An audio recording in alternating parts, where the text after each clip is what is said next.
we'll start. People are going to, either it's the post-Super Bowl, or it's Monday, or it's both, or people are all going to come in for the tutorial. We've got 4 people. Hey, we've got, we've got 4 people presenting. So I'm going to have to leave part of the screen on here so I can tell what time it is because I forgot to bring a 3rd device. So if we've got 4 presenters, I kind of want us to be wrapped up with the lecture by 1 or 10 after at the latest.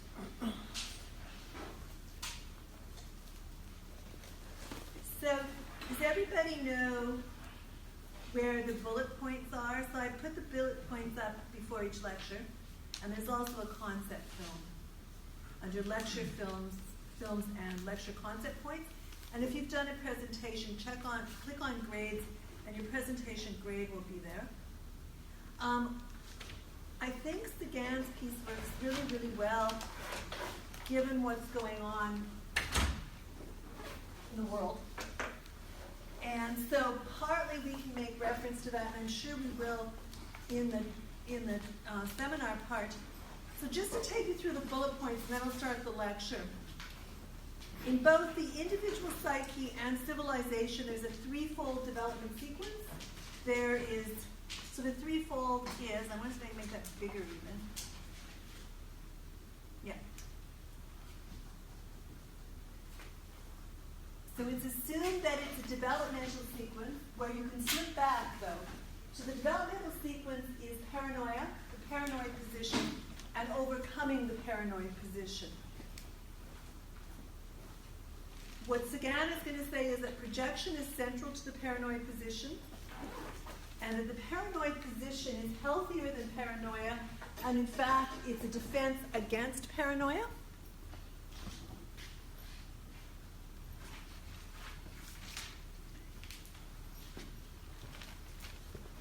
The paranoid position is both a set of psychological symptoms and a system of psychopathological defenses. So projection onto others is a defense, sublimation is a defense, repression is a defense.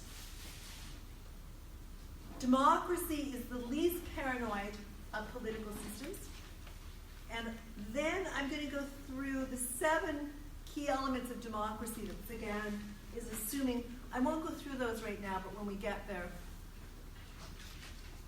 I'll talk about them.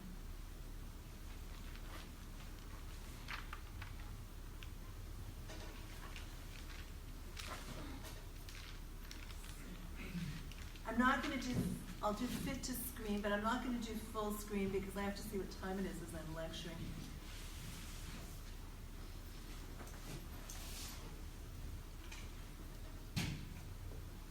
That's over Iceland. I'm playing Wendell. No, it's over a glacier. So it's probably over Greenland, sorry. And that's about voting. Okay. Democracy in the paranoid position is looking at ancient democracy and looking at contemporary democracy. Primarily the ancient Athens and contemporary U.S. So I think the U.S. provides lots of opportunity to look at it right now. What Sagan is doing, and why I think it's an important piece, and it's the first chapter, the first or second chapter in his book, second chapter, the first is an introduction. It's the second chapter in his book called The Honey and the Hemlock. The honey being democracy, and the hemlock being what Socrates drank when he went against, well, he actually didn't go against the law of Athens, but when he was seen as, in fact, he respected the law of Athens so much he went to his death, but when he was seen as being a traitor. So Sagan provides a psychoanalytic reading of democracy using Freud's idea of a developmental psyche. So for Freud, remember, the psyche develops from infancy to adulthood. And to develop normally is to pass through one stage to the next stage to the next stage, so that when you are fully grown, that's my roof. It's pretty awesome. Yeah, the graffiti people moved in after me. They go to OCAD, and they've really decorated nicely up there. And then they've moved a whole bunch of furniture up there. They were also shooting a rock video. When I came home, I was away, and I was like, hey, there sounds like music up there. I went up, and they had like full production going on. And they had the set. They were like, we'll have a set struck by the next morning, and they did. It was quite amazing. The amount of stuff you could get up on the roof by hauling it up with a rope. So this idea that for Freud, that if you have a normal developmental sequence, you will end up as an adult who's quite well adjusted, and at most will be slightly neurotic, because for Freud, everyone is slightly neurotic. What Sagan does is he picks up where Freud leaves off in terms of the pathology of the whole. So remember at the end of Civilization and Discontents, Freud's concern about if your entire epoch had a neurotic character, then it's really hard to determine if, in fact, the individual is neurotic because the whole social structure is neurotic, or the whole social structure has a pathology. For Sagan, it's not neurotic. For Sagan, it is what he calls the paranoid position. Now, the paranoid position can go two ways. It can either go to democracy and fully overcoming the paranoid position, or it can slip back to paranoia. The biggest fear is that it's going to slip back to paranoia.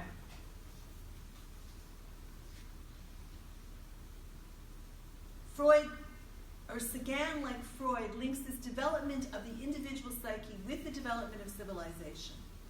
So for Sagan, in both the individual psyche and civilization, or the social, and in terms of the relationship between the individual and the social, there's this threefold development sequence that you see in the bullet points. There's paranoia, there's the paranoid position, and there's overcoming the paranoid position. The center one, the paranoid position, is this location where you can either slip into paranoia or you can overcome it. So because it's a developmental sequence, there's a telos.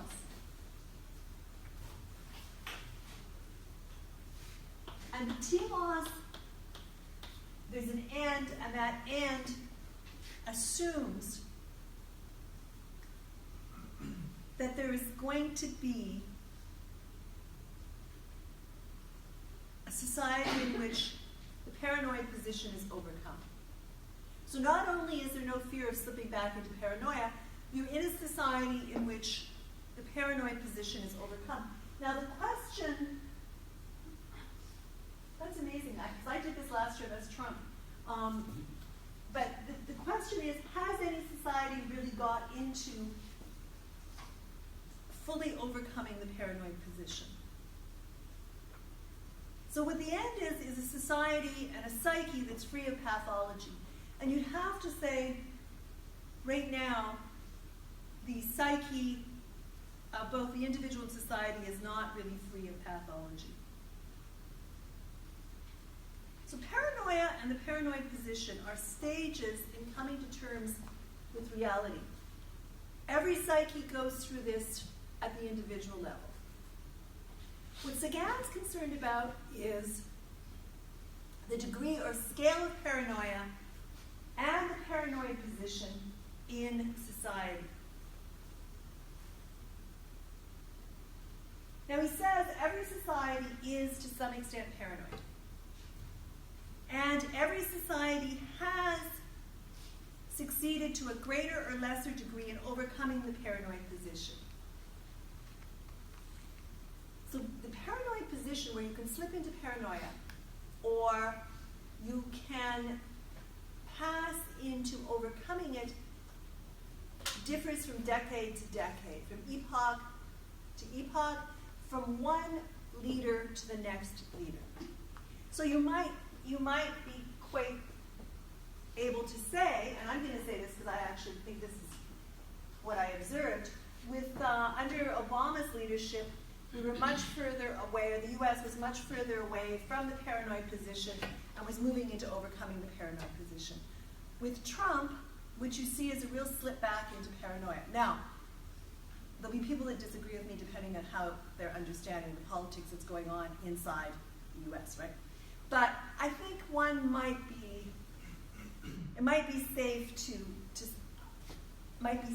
say that in terms of U.S. position internationally and and the position inside the country itself. So this degree of the paranoid position changes within society from one decade or epoch to the next and from one leader to the next. Of course, social evolution is going to be marked by the lessening of the paranoid position and the lessening of paranoid action. Sagan says that democratic society represents the least paranoid of any form of society so far. That's his claim. So what he ends up using, he goes back and forth, but he prefers to use paranoid rather than paranoia.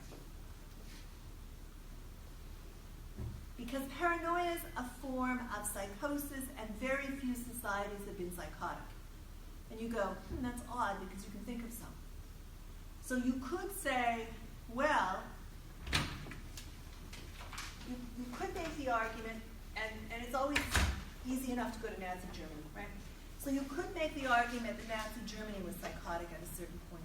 And I think you'd be right in making that argument. But he stays with paranoid because it covers this normal pathology of human existence. And this normal pathology that can still function with democracy is the psychotic-like actions of those who rule.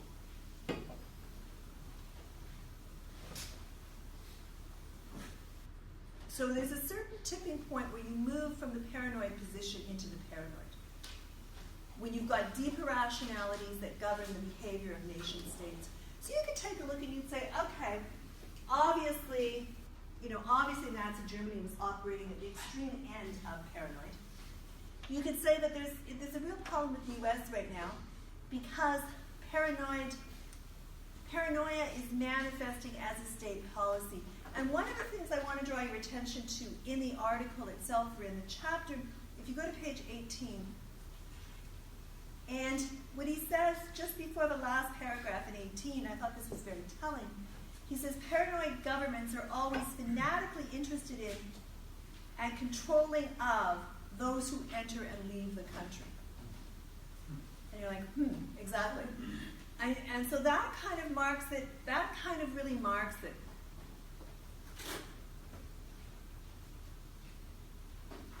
Which then, so there's these irrationalities that govern the behavior of nation states, which have a lot to do, not entirely, but have quite a bit to do with the leadership structure. Now, what are the signs of paranoia? Well, first of all, Sagan questions whether we're born paranoid or whether it's a social construction that comes later.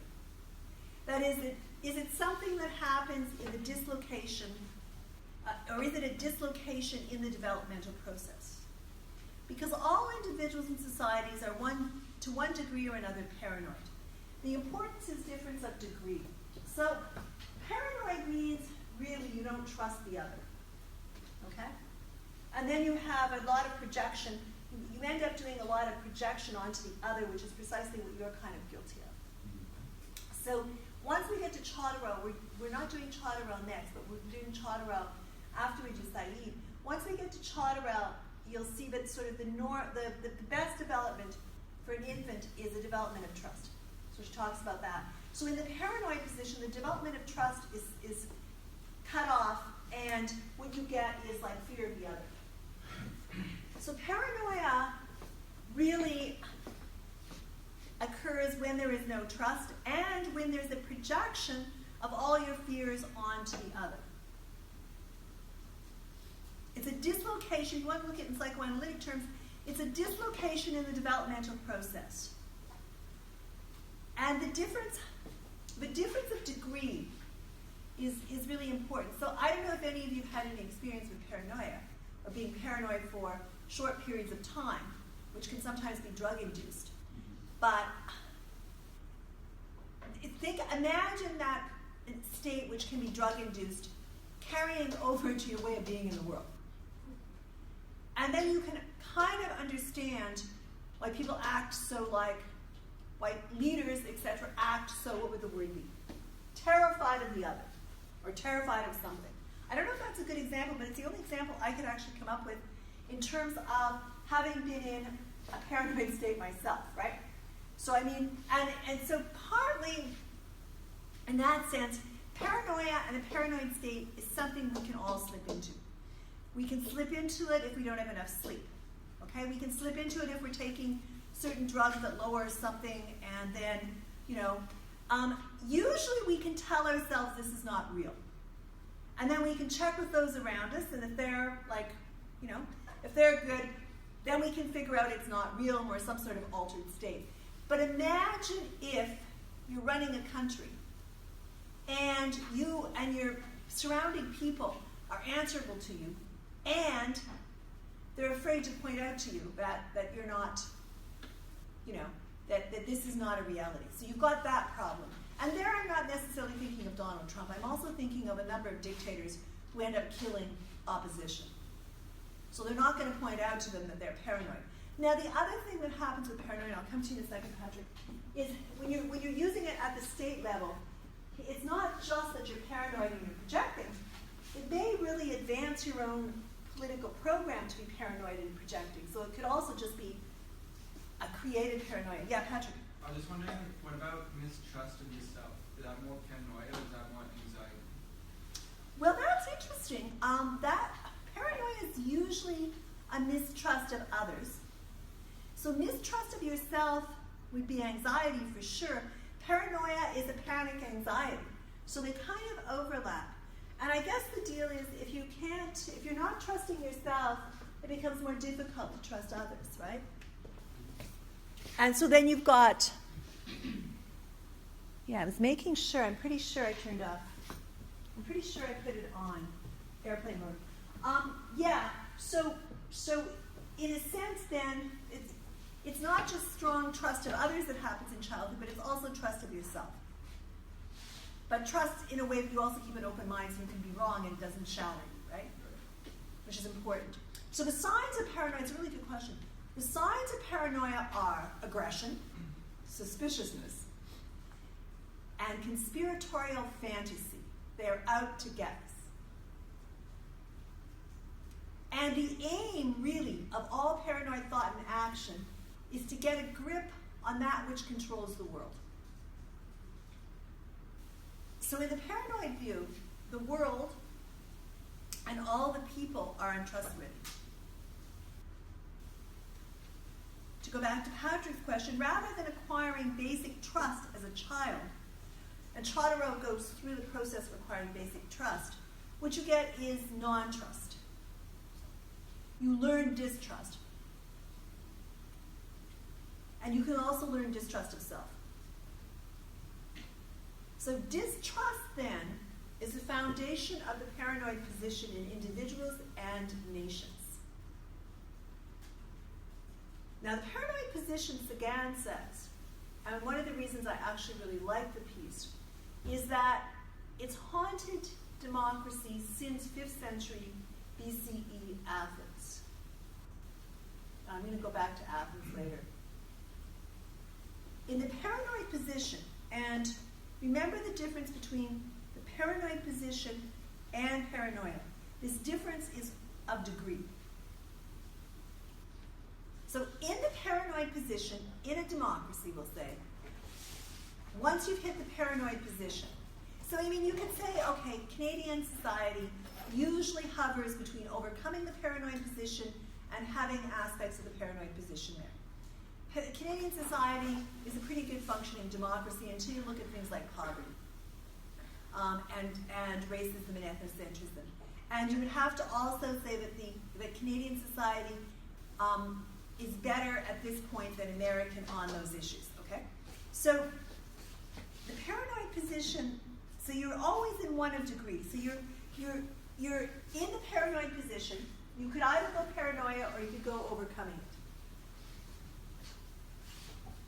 In the paranoid position itself, which is what most democracies exist in, there's a panic concern with external powers, hostile powers, and there's this feeling of helplessness which pursued will take you into paranoia.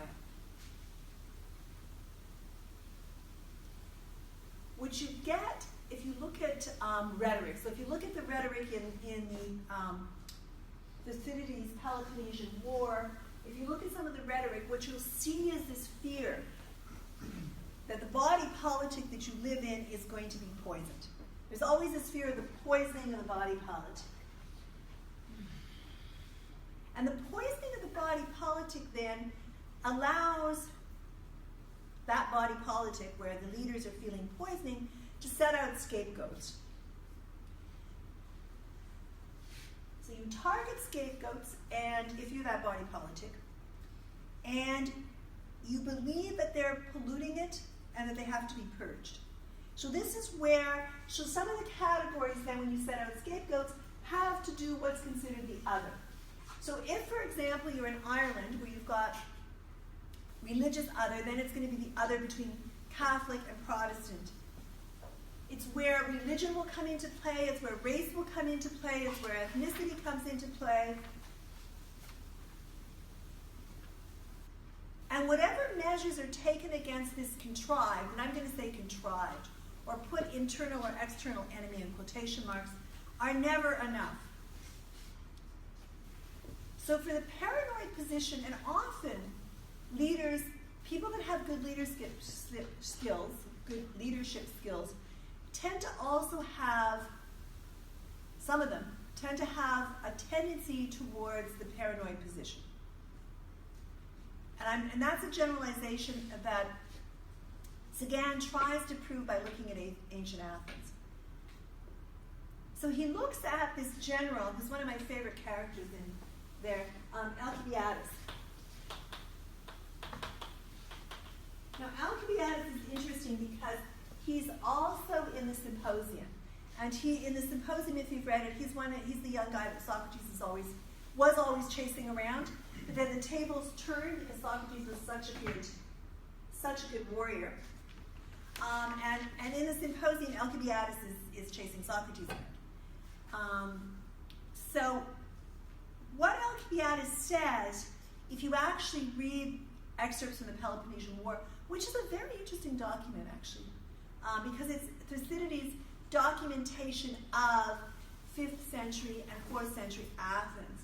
So what he says, and this will show you what Sagan's doing with the paranoid position. And you can take a look. So here's the thing. I'm going to read you what Alcibiades says, as quoted by Thucydides, as then quoted by Sagan.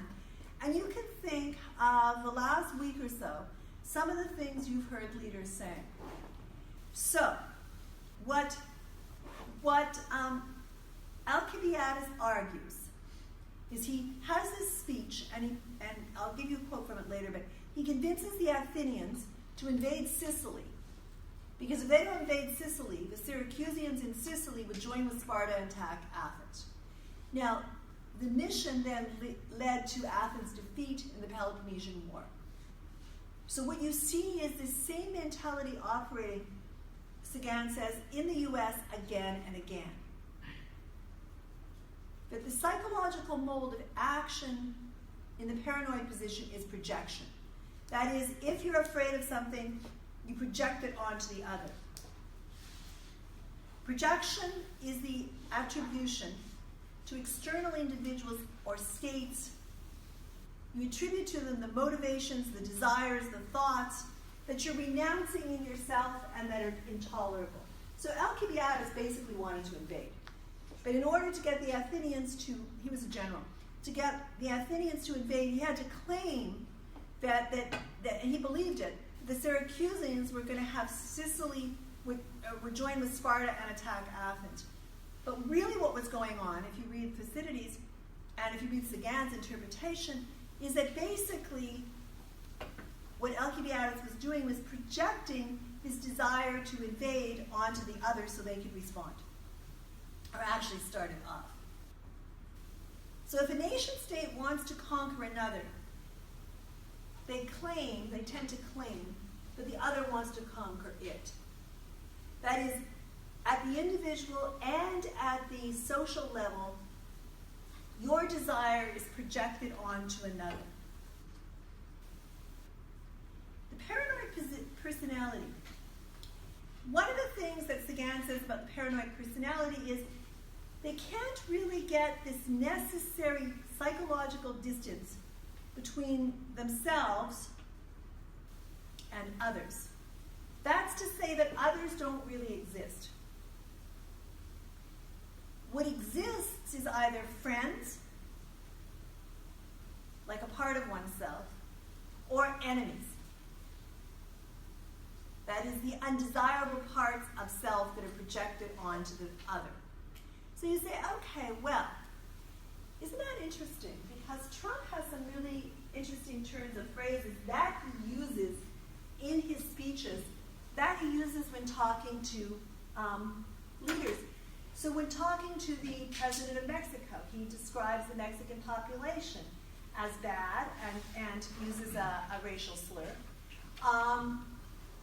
He keeps repeating again and again that the U.S., like now that the court order is on and the ban, the so-called non-ban, which is a ban, is lifted, he keeps repeating again and again that there's a real fear, he hopes something doesn't happen. Even though reality shows you, as I'm sure you all know, there has been no attack by anybody from any of the countries that were under the ban order. Okay? So those are two really good examples of paranoia. And you'll see until a certain point, that is, I guess either the discourse changes or something happens, that you're going to see paranoid terms, paranoid phrases, paranoid accusations happening, at least at the level of presidential discourse, and not just discourse but policies. So you can really see this projection happening. And this distinction between friends, which one sees as being like part of oneself. So think of what Trump says about Putin, for example. And enemies, which is the projection of the bad, undesirable parts of the self. Because the paranoid doesn't have an integrated internal sense of themselves, they can't recognize an independent, different other, a differentiated other outside the self. So if you want to do a president comparison, I would say that one of the sanest presidents since the 70s was Obama. Okay? In the sense that he really, if you're using Sagan's model, had an integrated internal sense of self so that he could recognize the independent and a different other outside the self. Chodorow discusses this in terms of the development of the individual. So a democratic political system, unlike a political system that's structured according to the paranoid position, first of all assumes the independence and integrity of other people. It takes Locke's claim on tolerance that you find in the two treatises of government, that government itself is founded on a tolerance of difference. That is, tolerance is a crucial feature of liberal democracy. Now, Steve Newman teaches a fourth-year course on tolerance, which I think would be really worth taking at this. I mean, it's always worth taking because Steve is a really good lecturer and seminar leader. But it'd be really important because tolerance then is something that safeguards against paranoia. Locke is referring specifically to religious tolerance when he's talking about it, and he's referring to political tolerance. So in modern democracy, this tolerance then ends up being extended to other areas as well, but the two key ones are religious and political. So if we take a look at the relationship of the paranoid position to democracy, And democracies, if you want to map it, so look, let me map it over here. Probably up. So if you want to map it, you've got overcoming the paranoid position.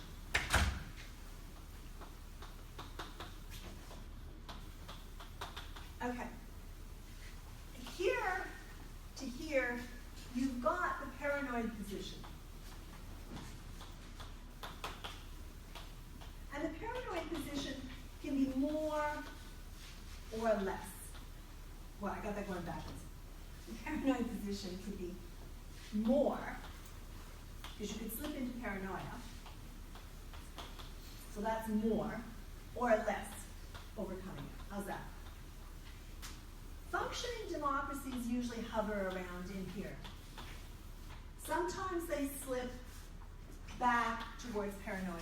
So you can see when they slip back to paranoia, because it's when they're setting out an external and internal enemy. It's not that hard to see.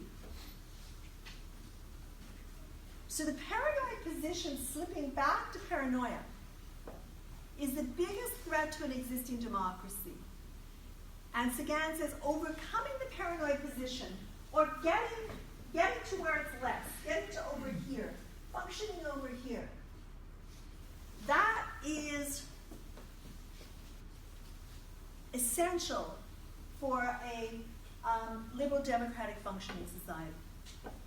And it has to occur both at the personal and at the social levels.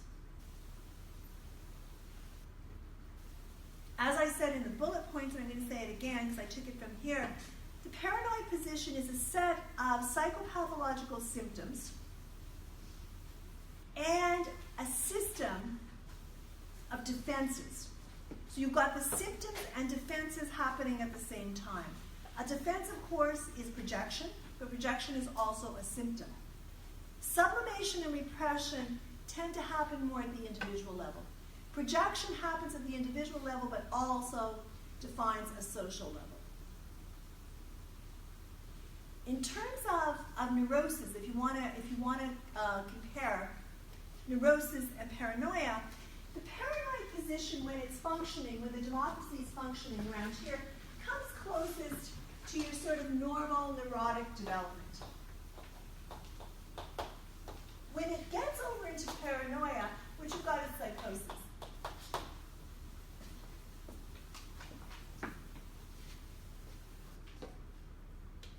So you've got the neurosis of the paranoid position. And this neurosis will function to defend against the psychosis of paranoia.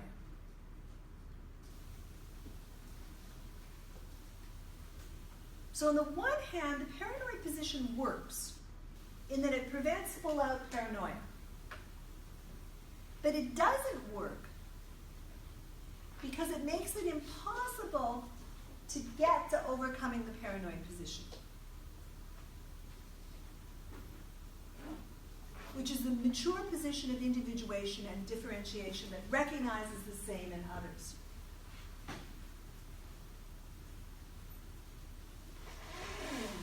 What Sagan says is that what makes it impossible for an individual to give up the paranoid defense is this unconscious anxiety that without these mechanisms of defense, that there would be a regression right into paranoia. So what you can see then, and do you want me to back up and say that again? Does that make sense? You got it? Did everybody get that or no? Okay. So what you can see then is, and Sagan's making this, I think it's an interesting claim, that we don't give up the paranoid defense. We don't know why we don't give it up, but in the unconscious, there's this anxiety that without having this defense, we're going to regress right into paranoia. So racism, anti-Semitism, Sagan says, and I'm going to add to that, have been two of the main manifestations of the paranoid position that threatens to slip into paranoia. I would add sexism as a manifestation. I would add ethnocentrism ethnocentrism, I would add povertyism, poverty. So these manifestations, I would say, that operate are racism, anti-Semitism, ethnocentrism, povertyism, sexism, and there's probably more that I haven't actually added there. These are difficult to give up, according to Sagan, because they're defenses against the extreme panic of paranoia.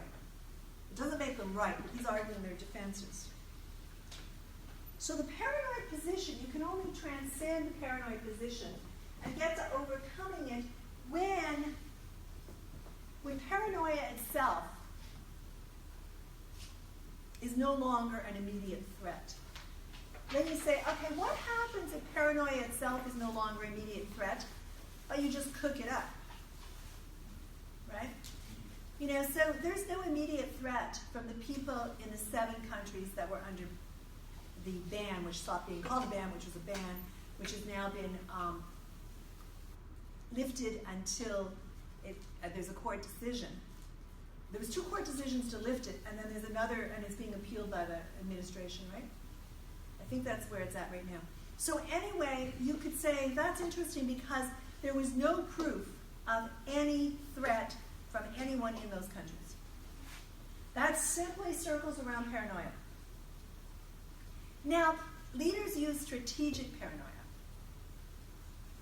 Yeah. What were you going to say? No? Were you going to say something or no? Yeah.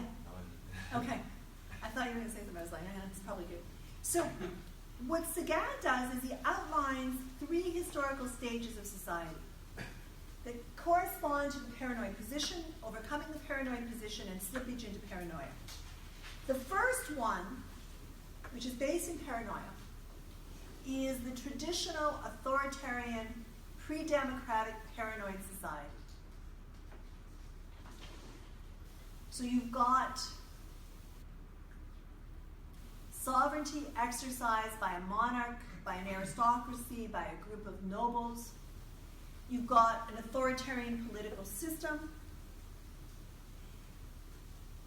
So anything outside of that's a potential threat. The second stage is a democratic political system.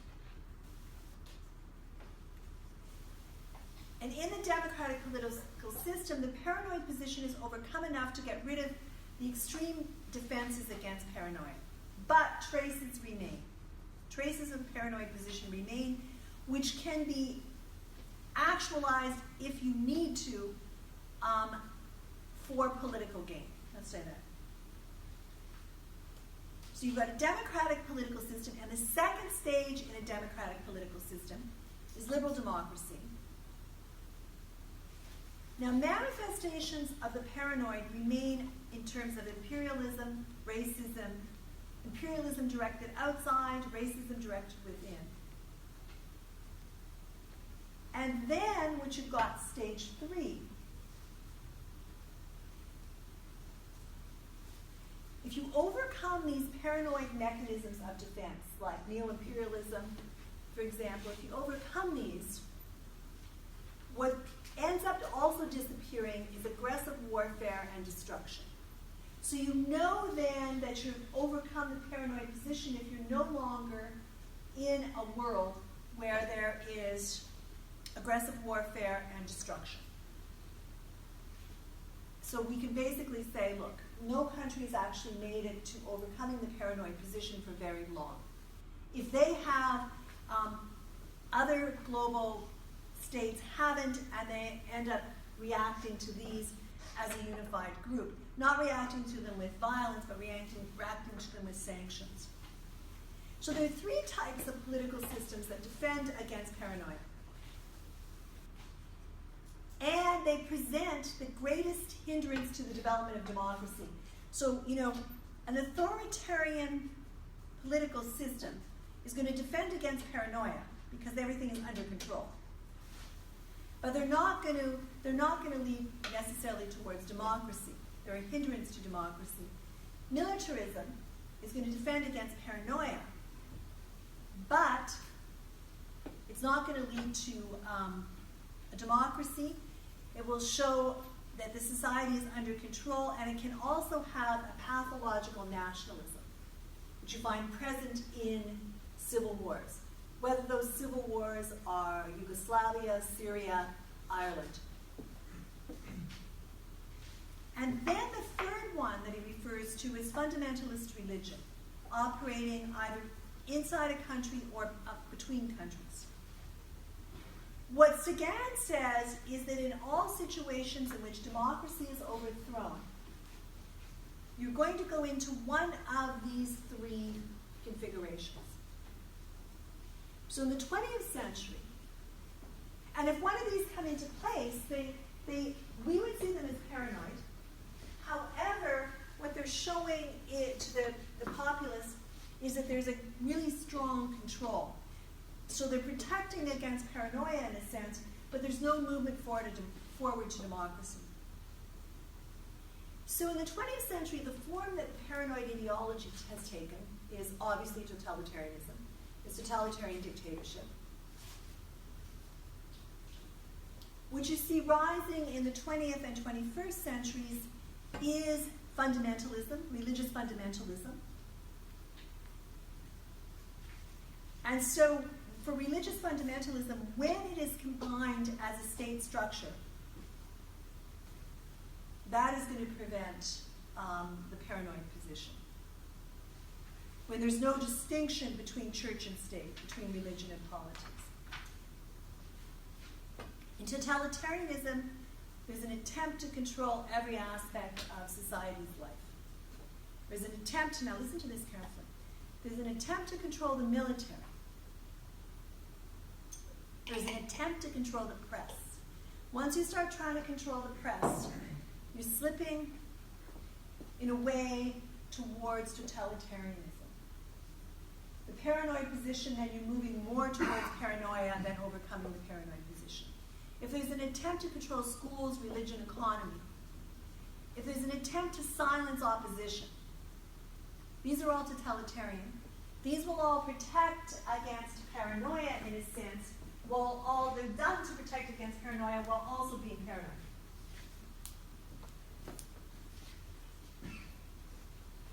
So say you've got a democracy, which is over here. Okay, say you've got a democracy that's close to overcoming the paranoid position. Yeah, we can put Canada there. Canada's got some problems. It can slip, so under Trudeau, for example, the first Trudeau, War Measures Act, it slips back there. Okay? So you've got slippage inside a country, and you've got global slippage as well. So regression from democracy is going to devolve into the paranoid position, is going to devolve closer to paranoia. Sagan says that there can't be a democracy unless a significant number of people can live without these defenses of authoritarianism, militarism, or dogmatic ideology, whatever that ideology is. These are always threatening to rise to the surface in democracy.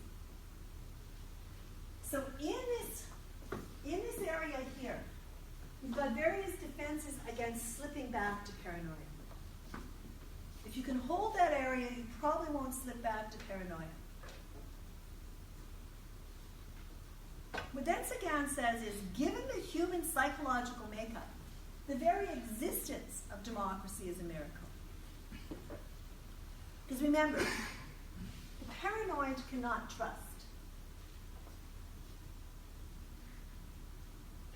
And it's only in democratic political systems that a large number of people have reached the developmental stage where they can put their trust in the motives and actions of others and hold them accountable. So it's not just putting your trust in others, but when the others break your trust, hold them accountable.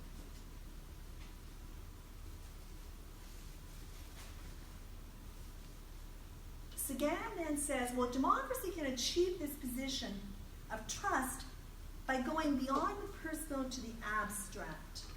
And this is a good time, I think, to look at the 7 key features of democracy. Now, I won't talk about them all, but I'll talk about some of them. So the 7 features of democracy that are abstract, that allow you to achieve a position of trust and also hold a government accountable that's breaking these are, Number one, citizen involvement in decision making. Number two, a system of representation. Number three, the rule of law. Number four, an electoral system based on majority rule. Number five, equality among citizens, at least some degree of equality. Number six, some degree of liberty or freedom retained by the citizens. And number seven, education. I'm going to talk about 1, 3, 5, 6, and 7. So you get an idea of what they mean by the abstract. Number one is citizen involvement and representation. So you've all read this in various courses. The defining characteristic of a democratic system is that both as an ideal and as a practice, both as that which is upheld as an ought and a practice as it is, citizens are involved in making political decisions. So you've got two approaches to this, either direct democracy, where citizens personally take part in deliberations and vote on issues, or you've got where citizens also debate and pass laws. That's direct democracy. So citizens take part in deliberations, vote on issues, they debate, they pass all the laws. That happens best in a small state or in a small city. What most democracies have a representative. That is, citizens elect representatives to debate and pass laws. So if you elect representatives to debate and pass laws, how do you participate? Well, you can participate by town halls, but you participate by voting, by belonging to a party or to an interest group that will put pressure on the government. You can attend political meetings. You can make yourself aware of public hearings. You can sign citizens' petitions. You can take part in referenda. You can engage in demonstrations. These are all ways that citizens are involved. And if you're in a democracy that's somewhere closer to overcoming a paranoid position, when you're out demonstrating, they don't tear gas. Okay? Now, you say that's odd because in the Quebec Spring, many students got tear gassed. Yes, they did. And at, not the G20, it was when they were lower, G7 in Quebec City, they were just pouring tear gas into the audience to the point, and they were not pouring. They chipped in tear gas that was actually very bad with the neurological system. I was there. It didn't affect me so bad, but one of my students actually was paralyzed for a year. It was a neurological. They were using tear gas that you're not supposed to use because they ran out on the first day, and it was 3 days. And so that, to me, I mean, it doesn't take much to figure out that she's okay now. She's teaching, but it was about a year before it was neurological damage. So that doesn't take much to say, okay, Canada is right in a paranoid position there. If you're tear gassing your population because they're demonstrating, then you're sitting in the paranoid position. Yes? Couldn't you argue that maybe Quebec acted alone in separation from Canada, so you've got like Quebec and what they want to do and Canada as a whole and what they want to do? I don't know, because it was world leaders there. I think they acted with the support. It was in Quebec City, but yeah. On that particular, I think they acted with the support of the federal government on the G7 then. In terms of what became known as the Maple Spring, I don't know what my call on that would be. They acted as a province, but I think they also had they brought in federal police, I think. So I don't know. What would you say? Personally, I would probably say that they acted alone and they got support. Okay. I'm trying to think of, have we been tear gassed in Toronto? Okay, we've been tear gassed in Toronto. That doesn't apply there. Owen's going, yes, we have. Okay, fair enough. Or if you end up rounding up people for the safety, mostly students from York, for the safety and hauling them off and holding them for G20, they held them for like 48 hours or something. So that all to me is under so it's said to be done for security, but it's all operating under paranoia, and it's actually going against one of the key things of citizen involvement and freedom of speech, which is a problem.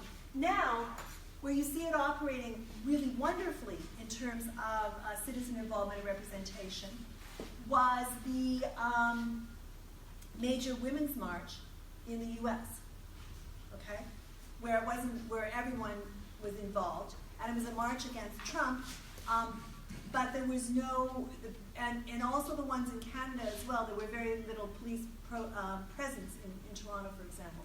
So that you would see it operating the way you would expect a democracy to operate. But once police come out in riot gear, and you see a bunch of tear gas and water cannons going on, you're not really sitting over here, I would say, in terms of democracy. You're somewhere over here, you know. So the second one, yes. I want to question what would happen if the situation warranted it.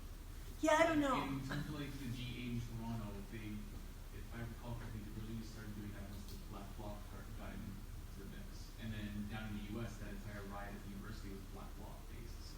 Yeah, I mean, I don't know what I would say to that. It's going to be really hard for me to say it warranted it, okay? So I'm not going to say that. I mean, I think I would. The Black Bloc was at it was G20 in Toronto, the most recent one, right? The Black Bloc was there. I swear, one of the Black Blocs stood in front of me, and I recognized the eyes, but I still haven't figured out who it is, right? Because I know them. Like, I mean, there's, you know, the Black Bloc are basically members of the Black Bloc could be sitting in the room. You know, so in that sense, they're basically citizens who are doing strategic actions, and and also asking the population not to loot and burn is one of the things they actually really ask. So yeah, it would be hard for me to say anything like that it was merited. I don't know what you do, right? But I think there's a difference between. I mean, I can't really answer that because I was going to say there's a difference between stopping a segment of the population who are very well read in anarchism and very well disciplined in terms of their own units, and you know, just randomly like water canning and tear gassing, because that's what they end up doing. It's almost like it's used as an excuse then to hit the rest of the population.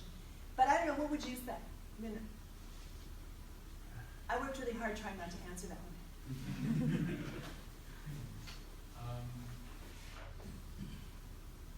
I'm split too. Like, I can't really come to a conclusion because one, you want to try to defuse the situation, but another one is how do you identify how you defuse such a large crowd? That's an interesting observation. The other thing is, I mean, one of the policies of the Black Bloc, if you've read stuff written by them, etc., is that they're not at all going to harm. They're going to try and prevent any violence on the crowd. Okay, they're not going to harm the crowd. They're also very much against destroying property and like burning police cars and all that, because then you really get targeted as protesters. So there's a real ethics there. That's not to say, you know, that's not to say that somebody within the group may lose it and start doing that. Okay? So I mean, that happens too. So I don't know. I mean, I think it's really important where demonstrations or protests, such as the one at the American Consulate in Toronto, doesn't get to that. It's peaceful. People come out and exercise their right to protest. And, you know, partly, I mean, again, it's a great question. Partly the riot gear cop presence, then there's a fear there. Okay, so then that just starts, you know, then you've got both sides starting. I think you've also got, I mean, this is completely off topic, it's got nothing to do, but I think you've got something else going on, and that is spectacle. And once you hit spectacle, because so much of it now is videoed, right, and put up immediately, I think you've got sort of extreme actions going on because extreme actions have been seen.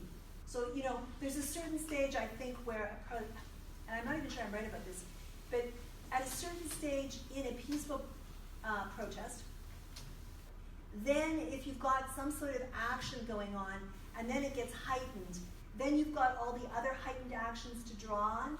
So it's almost like both sides actually start increasing, but because you've seen it before on film, it's been captured, then they increase accordingly. So very quickly you've got water cannons and tear gas.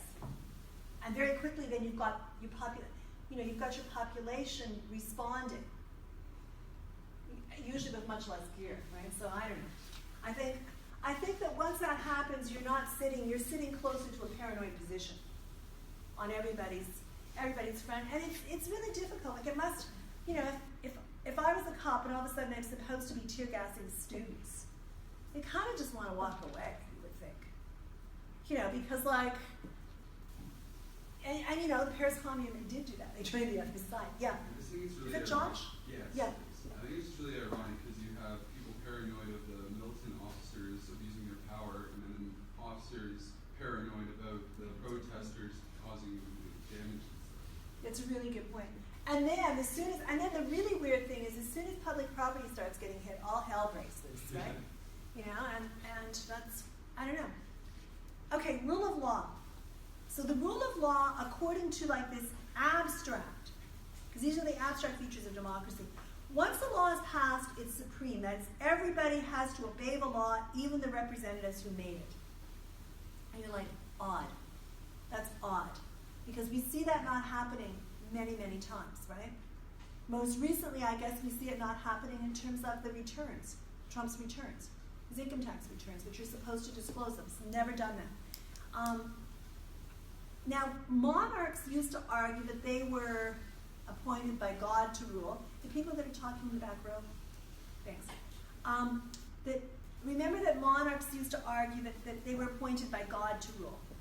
It's a divine right of kings, so they're above the law. That's an authoritarian model. If you've got a leader that's above the law, you probably have to put a number of leaders into that camp right now. If they're above the law, that's authoritarian. If the same law doesn't apply to the leader as it applies to the citizens, authoritarian.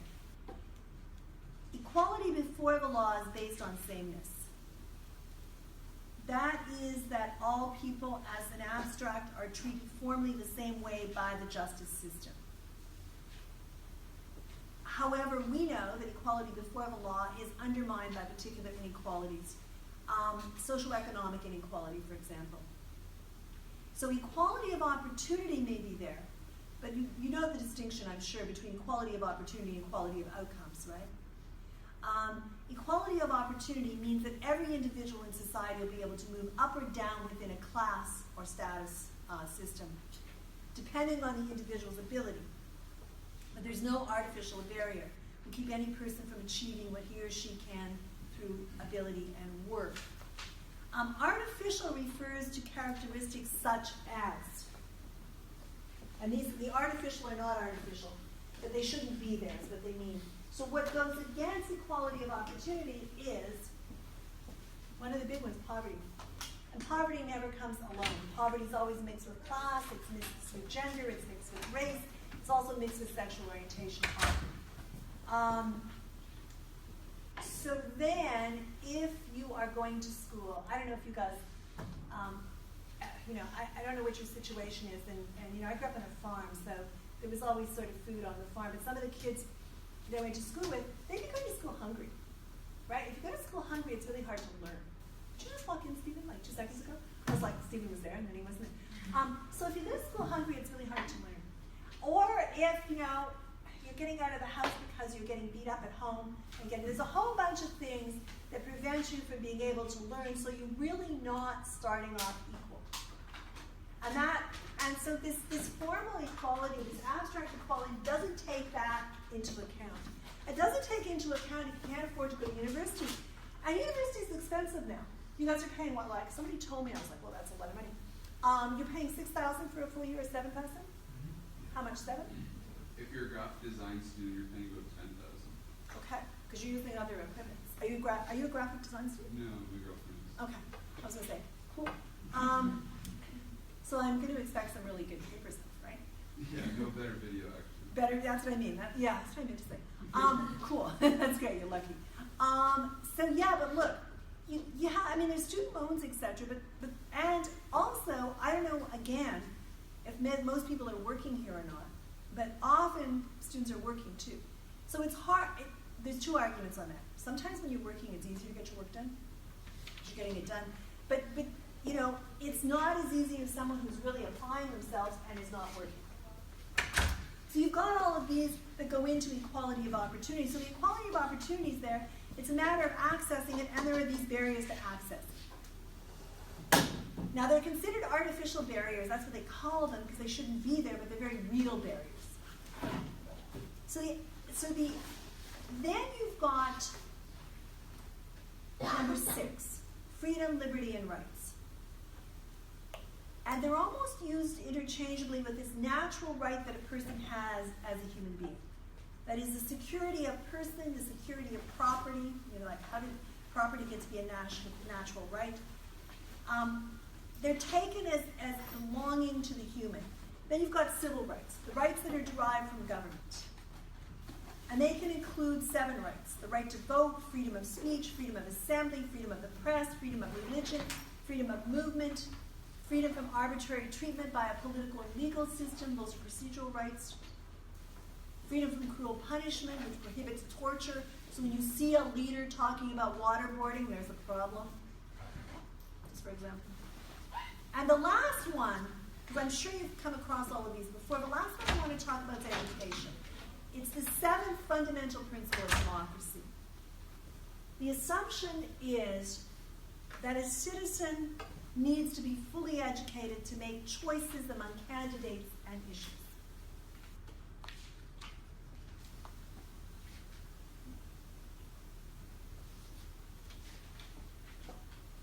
They must be able to evaluate the information critically, which of course we can do because we're all at university.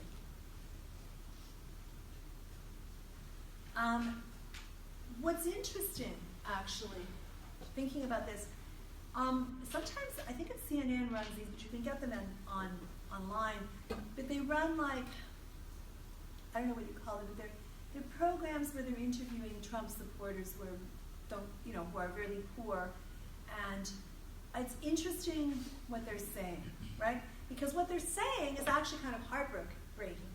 Because what they're saying is they really don't have what's guaranteed to people abstractly in liberal democracy. They don't know, they're saying, I think they're airing one that they've done before, they don't know if he's going to be any good, but he's going to make changes and maybe they'll have enough money. And one group, one person was saying, maybe they'll have enough money, so maybe they can take a holiday. They haven't had a holiday in like 7 years. They want to go to the Grand Canyon. I was thinking, well, that's really sad. And so, in a sense, one of the things, if the other features of democracy are not being met, then and they're not a highly educated group. Like I don't know what the university demographic is, but I suspect they haven't sat in 3rd year courses, right?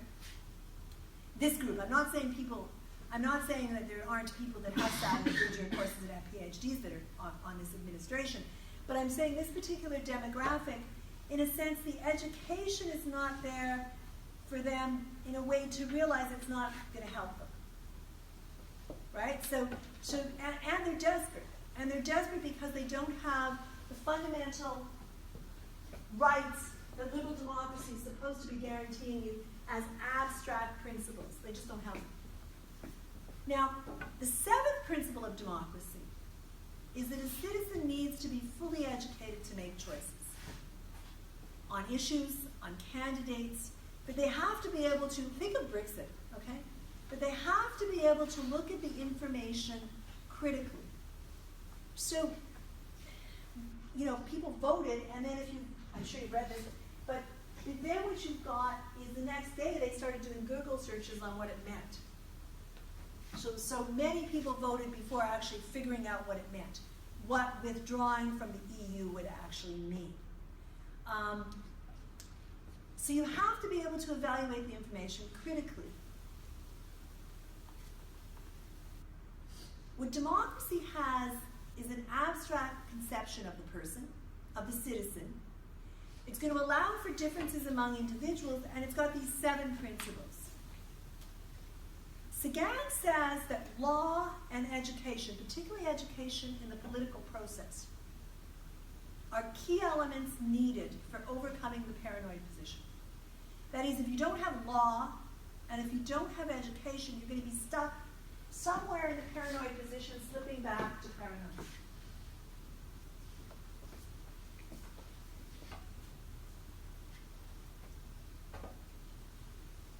The process for overcoming the paranoid position is the psychological process that Freud outlines for overcoming neurosis.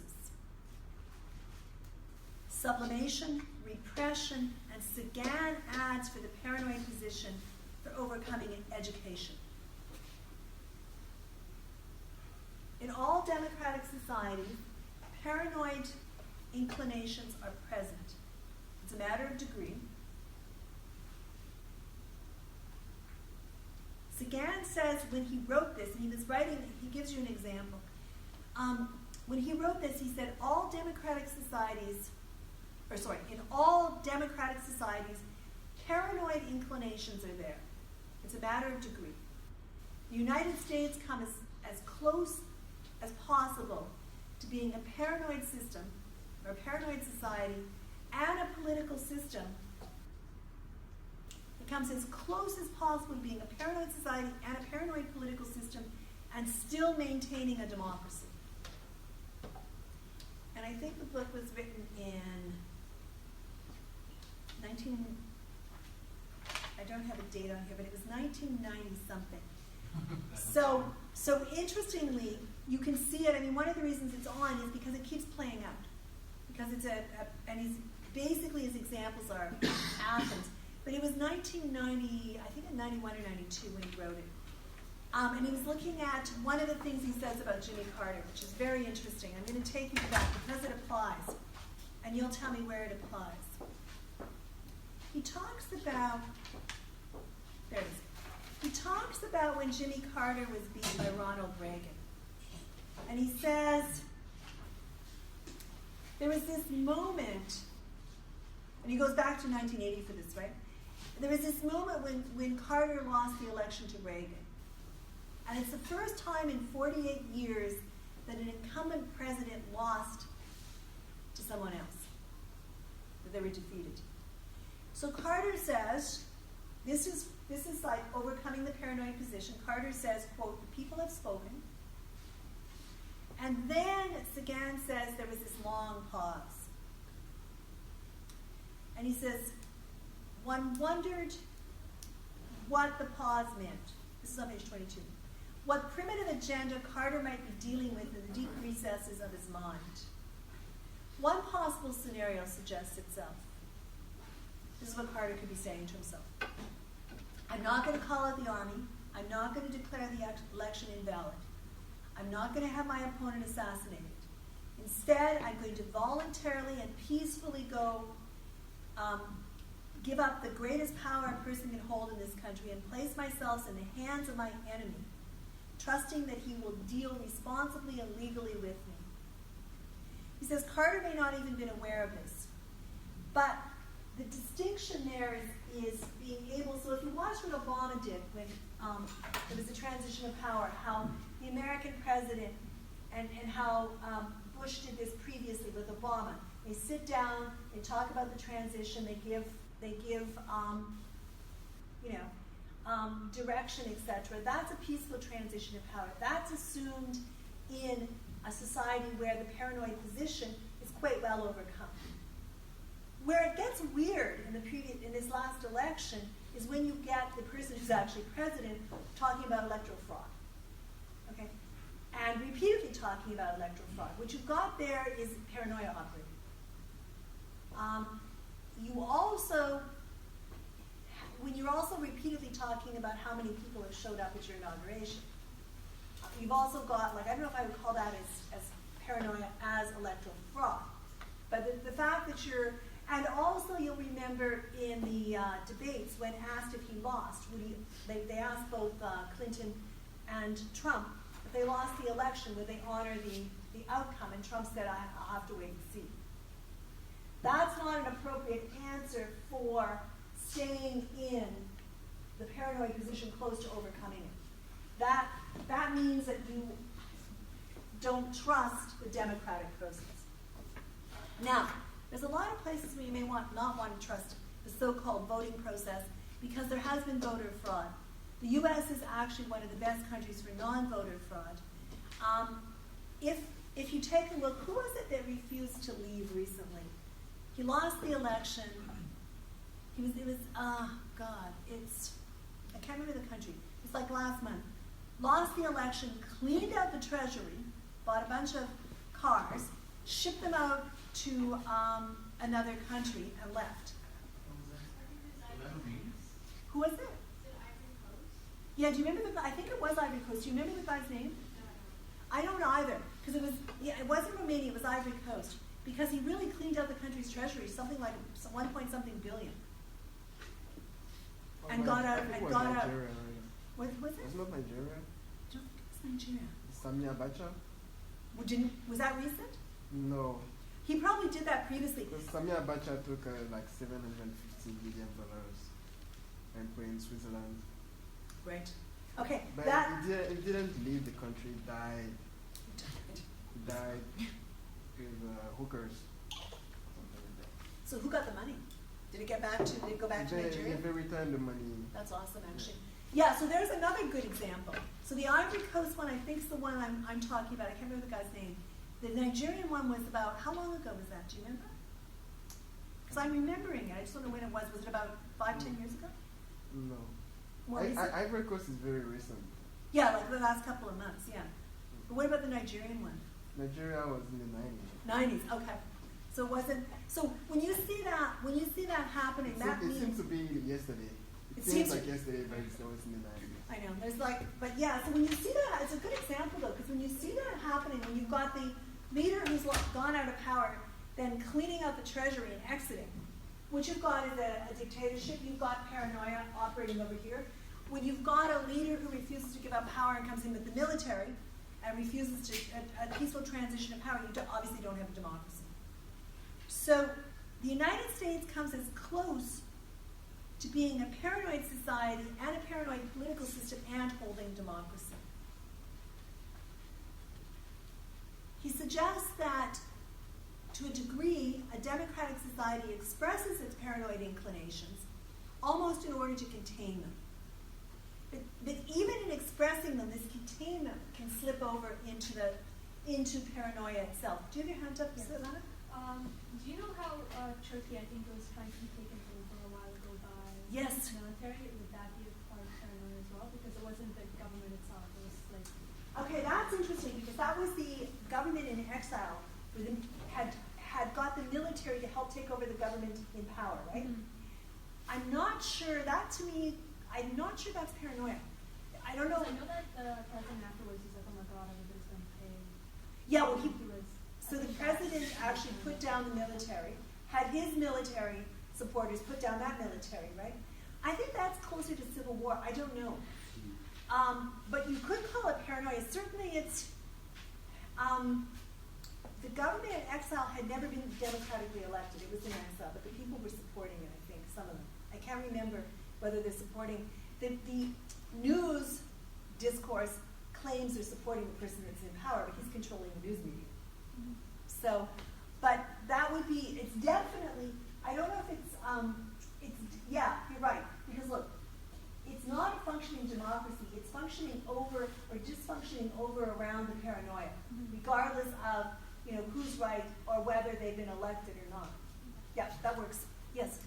I don't know if this really applies, but what do you think of the war on drugs that the United States has That's launched? a really, really good example. Because basically, I'm not against getting a criminal record if you killed someone, but for example, you get a criminal record for doing something so stupid, and then you're deprived of all those democratic rights. So would that fall under paranoia? Yes, and the war on drugs is a really good example because you also need to. It's based on panic anxiety. It's based on this idea that certain drugs are going to lead to other certain drugs. Okay, you've got another problem where you've got multi-million-dollar drug corporations, just flooding the market with drugs. They're not the people that are getting arrested, obviously. So the way that plays out as a war on drugs is also overlaid with aspects of projection, like who's responsible. So then it ends up targeting different groups of people that are watched much more closely than other groups, right? So yeah, that's a good example. And that's happening internally. And I mean, if you actually let people out of prison who are arrested on small drug deals, you would have, I don't know how many, but there's an amazing amount. whereas the big ones are like not caught, right? Yeah, Stephen. Yeah, so what about when they try to change like the electoral system? Like when they say first past the post isn't good. So you're talking about Canada. Elected. Yeah. Well, there seems to be a lot of people upset about Trudeau not doing that, because that was one of his electoral Yeah, 'cause he ran on policies. it, right? Yeah. Yeah. So, as opposed to, so the difference is first past the post or proportional, and the argument goes either way. Okay, proportional in terms of particularly provinces and areas that have more people should have not as many votes as other areas because they'll always dominate, right? So they try to figure that out. I don't know. Unless anything breaks out on that, it's a good question, Stephen. That's really operating around here, right? So it's like, so what you've got is the election promise not being implemented, which we kind of figured it wouldn't be anyway because he did well with first past post.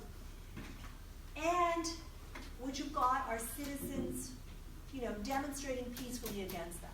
So what you've got there basically is a well-working democracy. Doesn't it show like a distrust of the system, saying like, yeah, it's good, but it should be changed because it's not good enough? Well, it could show that, but that's been a debate in Canadian politics for quite a while. It goes back and forth, right? So it might also just be the opportunism of picking that up as policy. Now, the person in our department that works on that, I don't know if you've studied with Dennis Peelin or not, but he's been doing a lot of media on that. And the problem with it is there's advantages on both sides, right? So then you can actually have an intelligent discussion and a population that support and also reject it. So then, and to go back to the drug question, because I'm just sort of getting there. And maybe with the Stevens question on the first past the post proportional representation, it's a way of containing paranoia, right? If you're having a legitimate discussion about two different voting systems where there's a demonstration against the government for not making the change, but it's a peaceful demonstration, you've got a pretty good functioning democracy. I guess would be Sagan's response to that. It would kind of be my response too. To a certain degree, democratic society gives expression to its paranoid inclinations in order to contain them. But there's this limit to which they can be contained before they blow up. So one method that Sagan talks about for holding both democracy and the paranoid position is what he calls splitting. Splitting is excluding certain groups from the democratic process and denying them citizenship. And you're like, where have we seen that? The greatest participatory democracy, ancient Athens, 5th and 4th century BC, direct democracy, BCE, 5th and 4th century, excluded women, slaves, and everybody who was not Athenian was a slave. Foreign-born residents. So if they were fighting wars and they brought people back, they were considered slaves. Actually, the bank manager at one point in Athens was a slave. So they had a somewhat different understanding. Who could actually be a citizen? Athenian males whose fathers were citizens and whose mothers were the daughter of a citizen could have citizenship. So that was pretty small. If you think at the beginning of liberal democracy in the UK, in England, women, poor males were excluded from citizenship. 1820s in England, the vast majority of the the middle class was not enfranchised. The Reform Bill in 1832, then a large portion of the middle class was enfranchised as citizens. The second Reform Bill in 1867, the rest of the middle class is enfranchised.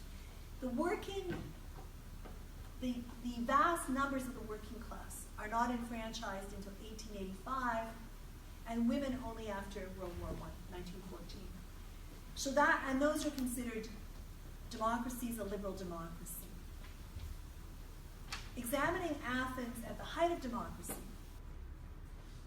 Sagan observes that paranoid impulses were projected outside in forms of imperialism, genocide, warfare.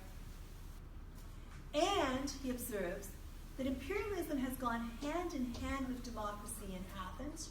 It's gone hand in hand with democracy in 19th century England at the height of colonialism. And in 20th and 21st century America, neo-imperialism goes hand in hand with it. When the paranoid position slips back, regresses to paranoia, images of self-destruction get stronger and stronger.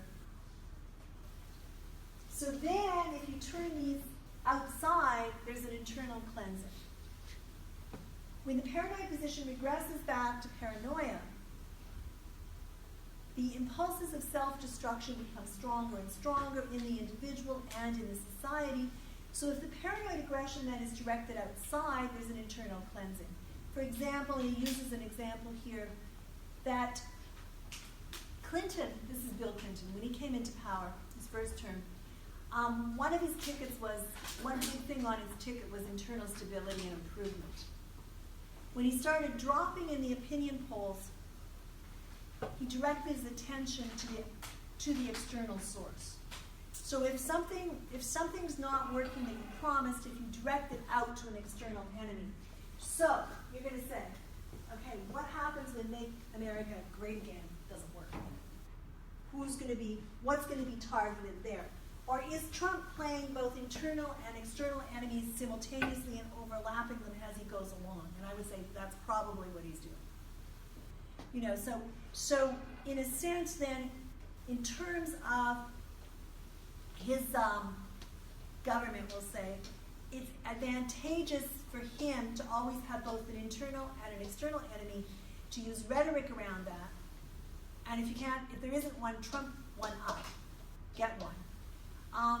To validate his election policies.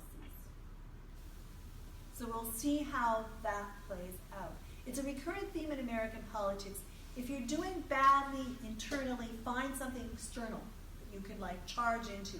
A war is always good. If you're doing bad, and if you're doing bad on the international scene, find something internal. So the war against drugs, and then you can carry that internationally as well, right? So those are all attempts to get your population to, worry around here, have panic anxiety, and it gives you more control as the leader. When the paranoid position regresses in the direction of paranoia, the impulse for this self-destruction becomes stronger and stronger. So paranoid position is used as a defense. Similarly to neurosis, paranoid feelings and actions become symptoms of the disease, and they're a defense. And the disease is panic anxiety. And you'll see panic anxiety go through a number of times here. It's panic anxiety that one's selfhood is going to be destroyed. Now, the mechanisms of paranoia is that there's some large force or forces, cosmic in nature, that are threatening.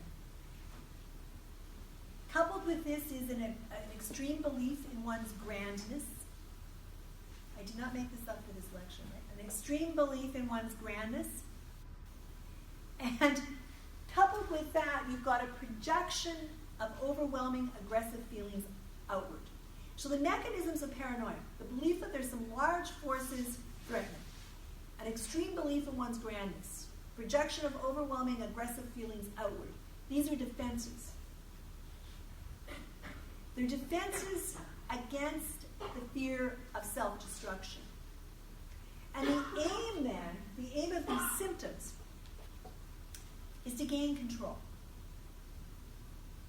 So a paranoid has two options. You can either retreat inward to a state dislocated from the world where the omnipotence of one's own thoughts, feelings, words, actions give you the illusion of safety, so you can retreat inward. The other way is to try and get control. The other way to try and get control is to direct your actions outward, to try and control the world. Sagan notes that those who adopt the second way tend to be world leaders. They project onto society their internal conflict and then act on society in an attempt to resolve these conflicts. The difference between the clinical paranoid, that's the individual, and a spokesperson for the paranoid style is that the former, the clinical paranoid, sees the hostility and aggression of the world directed against them. The latter, the spokesperson, the leader of the paranoid style, the latter has a bigger picture. They see the hostility and aggression directed against a nation, a culture, a way of life that affects others beside themselves. Yep, we're good. So domination, based on what he then calls, he changes the term a little bit towards the end, and I don't think it's all that important, but I'll put it down here. Paranoia. He says that domination, based on what he calls paranoia, I put an I, it should be an I at native,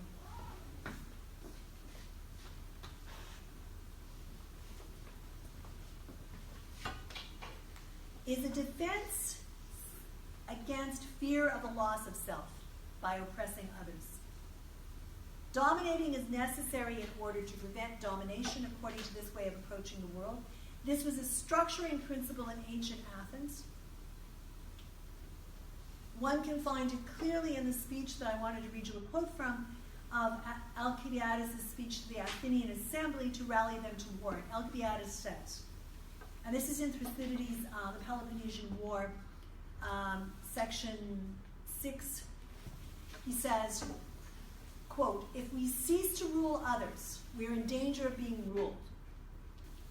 In his speech to the Sicilians, because he's playing both sides, he summarizes Athens' position, and it's the paranoid position. He says, quote, "We are rulers and Hellenists in order not to be subjects, liberators in Sicily, that we may not be harmed by the Sicilians." So freedom is almost synonymous with the rule over others in the paranoid position.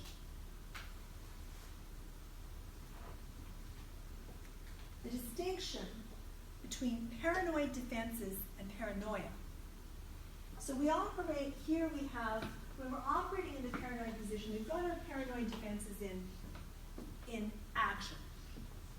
The distinction between paranoid defenses and paranoia is this distinction between control and absolute control. It's one of degree. Extreme totalitarian societies seek to control all aspects of personal and political life. Societies on their way to a form of totalitarianism really want to get a hold of the press. You know, so it's no coincidence that in totalitarian societies there isn't a free press. You can't print what you want. There's a state, usually a state press. Or if you happen to read Sorel's work, one of the things that the press does is report what's going on. So reflections on violence. So one of the things that the press does is report what's going on. Now, you say that's interesting because what you've got is a lot of more micro presses now with blogging, tweeting, where people do have a sense of what's going on.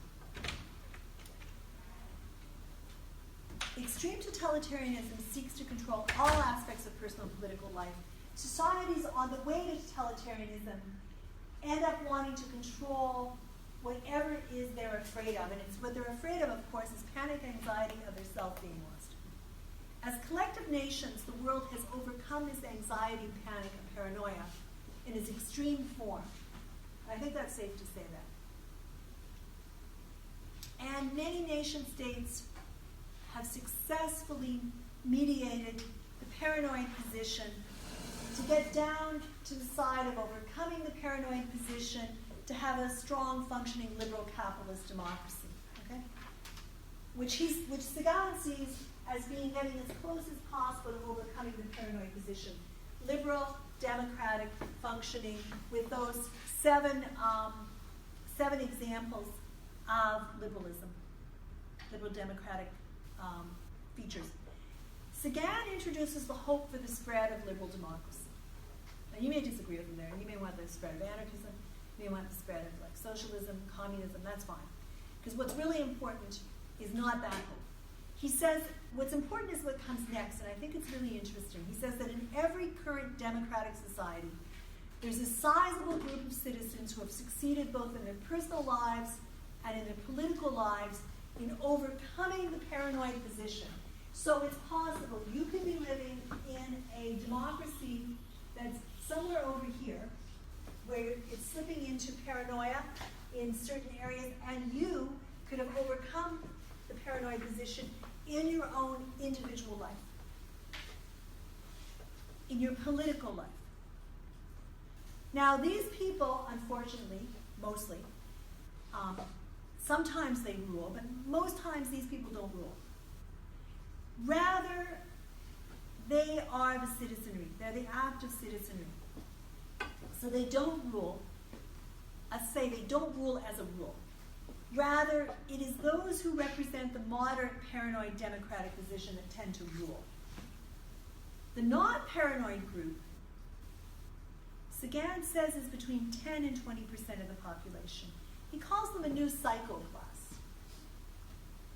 That's a new psychological class. And he says that if 10 to 20% of the people in a culture are non-paranoid, then there's hope for getting beyond the paranoid position. So if 10 to 20% of the people in a culture can be non-paranoid, there's hope for getting beyond the paranoid position. And I'll end with that. I have hands up of people here that are presenting today. We've got Josh, we've got David, and we've got what's your name? Chris, okay. And there should be one other and one person who is not. Okay, take a 15-minute break, be back at 20 after. And, yeah, that'll be exactly 20 after. And then we'll start.